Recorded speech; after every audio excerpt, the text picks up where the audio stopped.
হাদিসটির মধ্যে এই হাদিসটি বর্ণিত হয়।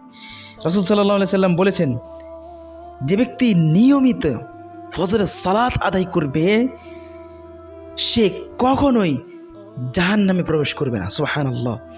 এই হাদিসটি সহিহ মুসলিমের মধ্যে বর্ণিত হয়েছে 534 নম্বর 634 নম্বর হাদিসটি আমি আবারও বলতেছি। রাসূল বলছেন, যে ব্যক্তি নিয়মিত ফজরের সালাত জামাতের সাথে আদায় করবে, ফজরের সালাত আদায় করবে, সে কখনোই জাহান্নামে প্রবেশ করবে না। সুবহানাল্লাহ। তার মানে হচ্ছে ফজরের সালাত আপনি আদায় করছেন মানে হচ্ছে আপনি নিজের জন্য জান্নাতের একটা সার্টিফিকেট ক্রয় করে নিয়ে যাচ্ছেন। সুবহানাল্লাহ।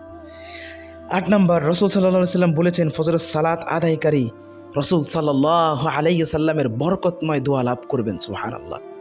যে ব্যক্তি নিয়মিত ফজরের সালাত আদায় করবেন